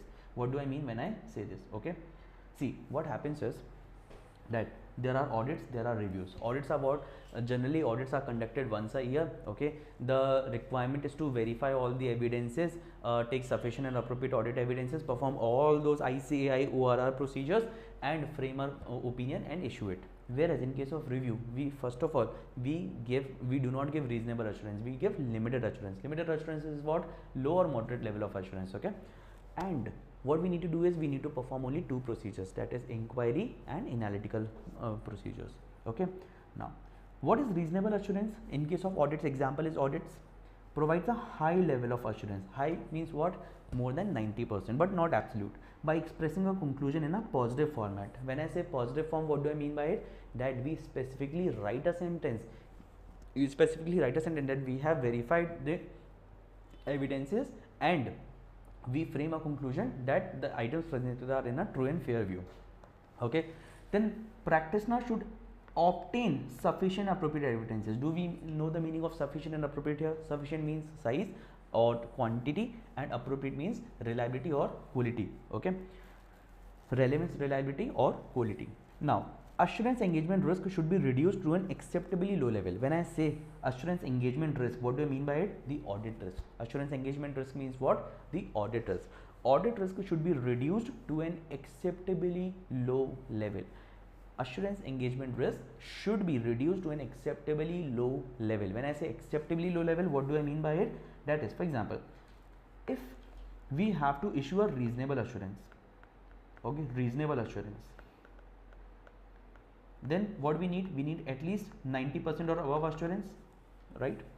So acceptable risk would be what? Acceptable quantum of risk would be what? Up to 10%. So risk should be reduced up to say 10% here. Okay, risk should be reduced up to say 10% here. See, there would be little calculation points, computation points also regarding this under the ISA 300 series. When we will be going for the planning stage, the materiality calculation, we will be doing all of these calculations again. You remember it, IR into CR into DR, we will have to solve certain numericals on that to get the concept clear over this. So assurance engagement risk should be reduced to an acceptably low level. Understood this point? Understood this point? Understood this point? Understood this point? I hope this is clear. Yes, I hope this is clear. Yes. Now, limited assurance engagements reviews. Okay, so examples are reviews. Provides a limited or lower level of assurance. Limited or lower level, that is either moderate or lower level of assurance, but at least to the acceptable level. Okay, by expressing a conclusion in the negative form. When I say negative form, you know what do we write in the report? In the later sections of our classes, we will also see certain reports which are given positive, which are given negative form of expression. You know, generally what kind of words we use in negative form of assurance? We say that we have verified and nothing has come to our light. Nothing has come to our light which says that there is something wrong. That is, in case of positive form, we say that we have verified and we have gained the conclusion, we have obtained the reasonable assurance that items presented are presented in true and fair, okay, manner. However, when we say for limited assurance or negative form, we say nothing has come to our attention that makes us believe that it is not true and fair. Okay, so that is very, very important here. Although I have also written the words here, so it will be easier for us to understand in the next slide. Okay, so don't worry about it. Now, evidence is obtained through inquiry and analytical procedure. Have we covered it that we only perform two procedures? Is there any calculation performance for audit risk and exam? Sometimes yes, we will definitely learn it, because even if it is not generally asked, but it could be asked, and we will not leave any stone unturned to score great marks in our double A paper. Okay, so evidence is obtained through inquiry and analytical review. In fact, even if there is not a separate question on that calculation, but that might form part of the calculations for materiality and for planning stages. That's why we will cover it. Now, assurance engagement risk is more significant but still acceptable. Why it is more significant here? Because the level of assurance is less, so the risk would be more. See, we have already discussed this, that what happens is whenever we try to obtain the assurance, okay, if your risk is low, you obtain less procedures, you conduct less procedures, you obtain less evidences. However, when your risk is high, so definitely when your risk is high, you will have to perform more procedures to get the same level of assurance. So in this case, assurance engagement risk is more significant but still acceptable, because it is a low assurance engagement, therefore the risk is a little high, inverse relationship. Okay, I hope this is clear. Any questions? I hope this is clear. Any questions? I hope this is clear. Any questions? I hope this is clear. Any questions? I hope this is clear. Any questions? Any questions? No? Okay. Now, let's go for this discussion. Okay. Do we have to write in technical language or explain in simple language work? See, whatever we are studying over here, nothing is simple language. All of these are technical languages. But what we have taken the liberty, we have presented it in such a form that if you are reading it, you are thinking that it is a simple language. But tell me, is criteria a simple language or it is a technical language only? Is sufficient and appropriate a technical language or a simple language? You tell me. You tell me. What do you think? Right? So that is very, very important, because we have written it in such a way, we have taken the liberty of presenting it in such a way that you will also think that what we are studying is very simple. But actually we are studying all of the things in the technical language only. We have not covered anything in the simple language. All of this that we are studying, you can simply write it in the examination, not an issue. Okay. Now, first of all, let's go back to the objectives and ticket. So have we covered the concepts of stewardship or accountability and agency? Yes. Okay, yes, technical but simple. But what we have done is we have taken the exact words, but we have presented it in such a way that you will be able to understand in a good flow. Define and provide the objectives of an assurance engagement. Have you covered those? Yes. Explain the 5 elements of an assurance engagement. Yes. See, here you have covered about the assurance engagement. Here you have covered about the assurance engagement. Here you have covered about the elements, 5 elements, right? Then describe the types of assurance engagement: reasonable assurance engagement, limited assurance engagements. Now we are going for the last topic, where we are going to discuss about the level of assurance provided by an external audit and other review engagements and the concept of true and fair presentation. I hope this is clear. We are going for the last one. Okay, we are going for the last one. So the last one is, last 2 slides are level of assurance provided by what? External audit and other review engagements. We have already covered it. In case of external audit, we provide reasonable assurance, which is high but not absolute, which is high but not absolute, high but not absolute assurance. We issue positive opinion And in case of positive opinion, what are the words that we use in a report? In our opinion, the financial statements present fairly. Okay. We issue true and fair view. What is the meaning of true and fair view? We will be covering in the last slide. Okay. Now, other review engagements, we issue limited assurance. Negative opinion is there, that is nothing has come to our attention. The words that we use are nothing has come to our attention that causes us to believe. Is this good for you? Is this good for you? Yes. Is this good? Yes. Now I'll tell you about two other types of engagement. See, we have discussed about audit, we have discussed about review. Reviews are the quarterly reviews of listed companies, but there are certain other assurance engagements also. Other assurance engagement in the form of, say, review of prospective financial information, right? Say a lot of other things that we have discussed about, say, system efficiencies and all. So can be reasonable or high, that depends on the engagement to engagement basis, that the assurance that you are giving is reasonable or high. That depends on the engagement. For example, in case of system issues, in case of process audits, in case of internal audits, you might be giving a reasonable assurance, you might be giving a low assurance, you might be giving a high assurance. Okay, that could be dependent. When I say agreed upon procedures, now this is a very specific assignment. When I say agreed upon procedures, this is generally done in the context of corporate governance. Okay, what happens is, in case of corporate governance internationally, there's one agreed upon procedures report. So in case of corporate governance, the company is required to give multiple disclosures. So there's a specific assignment by the name of agreed upon procedures. As the name suggests, in this particular engagement, we agree the procedure. For example, one of the procedure could be that auditor will do what? Auditor will cross verify that the amount of auditor's fees mentioned in the corporate governance report matches with the financial statements and their books. Okay. So what we perform? We perform only the specific procedures that are agreed in the engagement letter only. That is known as agreed upon procedures report. First of all, please confirm if you understand this. Please confirm if you understand this. Please confirm if you understand this. Yes? Do you understand it? Agreed upon procedures report. Do you understand it? Agreed upon procedures report. Okay. But in this case, no assurance is provided, because you are not verifying anything, you are not doing anything, you are just performing the bare minimum procedures, like you have cross verified it, that's it. You have not evaluated it against any evidence. You have just evaluated that whether the financial statements states the same amount or not. What if the financial statements are also wrong? Then you are not responsible, right? So that is why no assurance is provided. Only factual findings are being tested, and that is why in this case no assurance is there. So let's summarize. In case of external audit, the assurance is provided. What assurance is provided? Reasonable assurance. Let's summarize. In case of external audit, what assurance is provided? The reasonable assurance is provided. In case of other review engagement, the assurance that is provided is limited assurance. In case of other assurance engagement, the assurance that could be provided is either reasonable or high. When we talk about the agreed upon procedures, no assurance is provided, as in no assurance, because we are only doing the factual findings. We are only factually matching the facts. That's it. Nothing more than that. It means review. Is it means review for agreed upon? No. Agreed upon procedures are separate assignments. See, there is audit, there is review, there is other assurance, and then there is agreed upon procedures. Okay. So do not confuse review and agreed upon procedure. In case of review, you issue limited assurance, whereas in case of agreed upon procedure, you do not issue any assurance. There is no assurance, because you are just mentioning yes or no. One of the agreed upon procedure could be whether the amounts are matching with the financial statement. So you just write yes or no. Okay. That is why it is agreed upon procedure.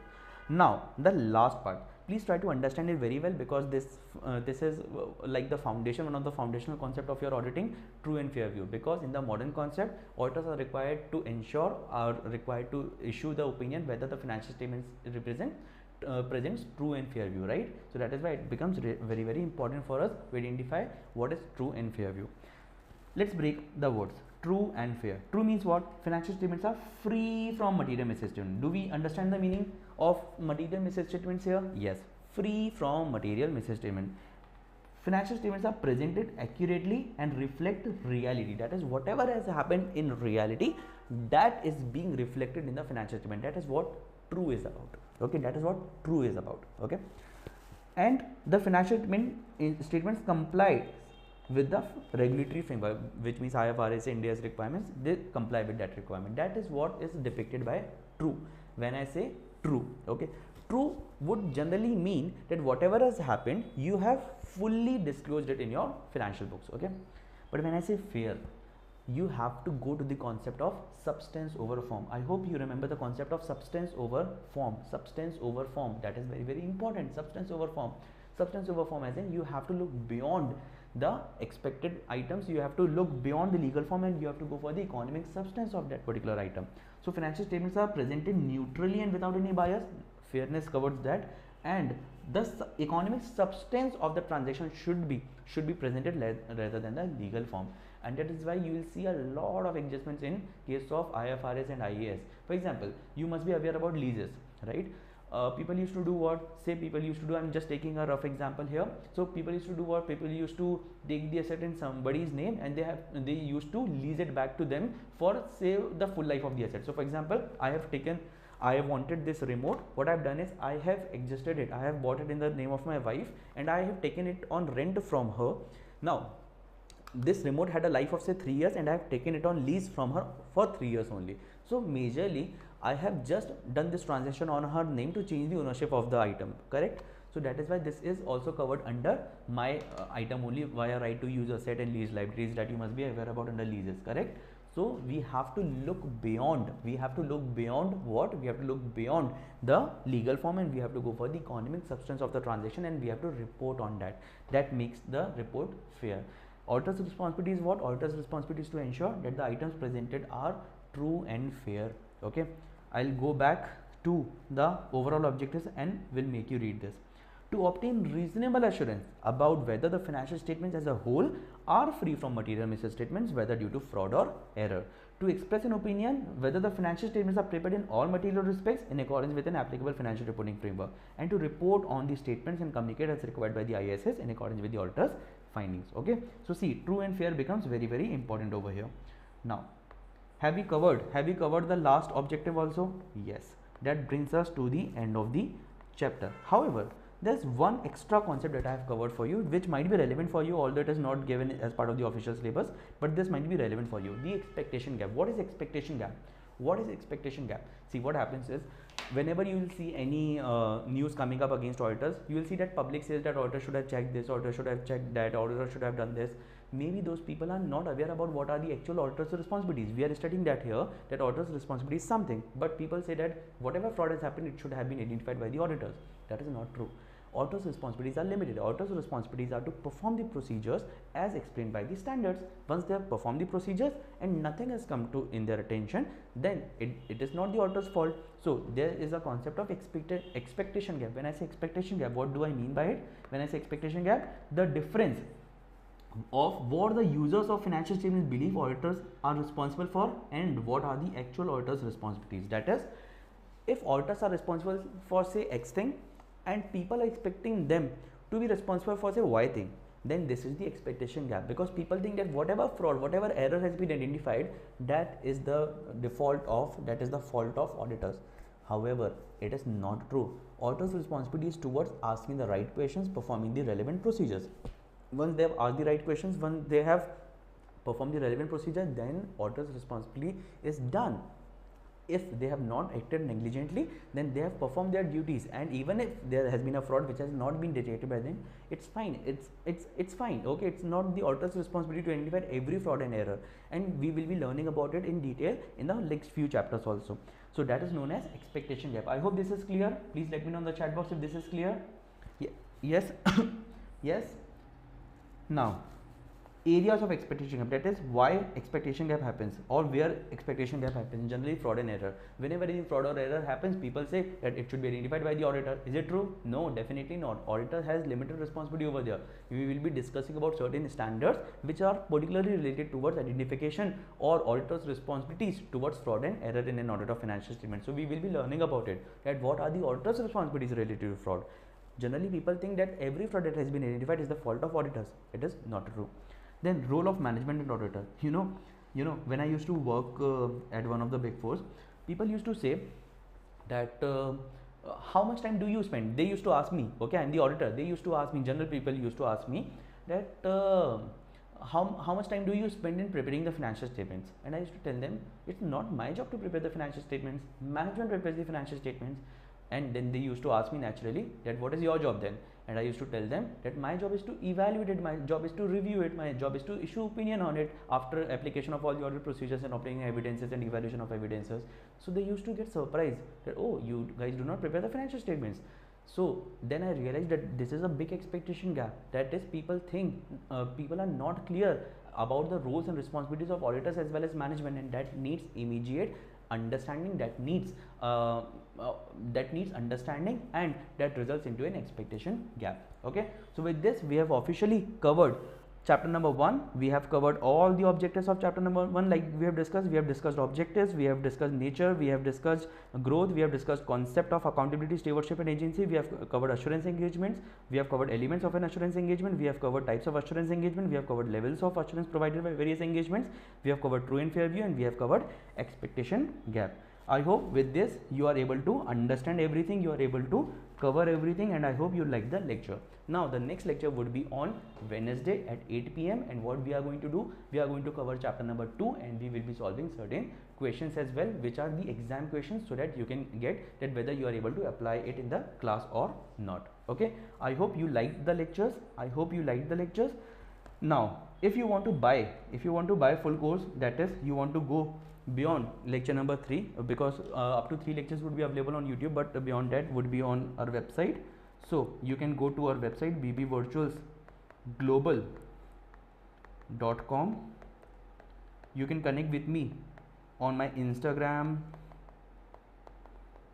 YouTube, Telegram. Everywhere I have the same username, which is ACCA with CA Supreet Agrawal, and I have a LinkedIn account. If you want to communicate with me anything, I have a LinkedIn account by the name of CA Supreet Agrawal. Okay, so hoping to see you in further sessions. Next session would be on Wednesday at 8 p.m. Just in case if there would be any changes, we would be posting about it. I would request you to please subscribe to the channels here so that we can communicate further. Thank you so much.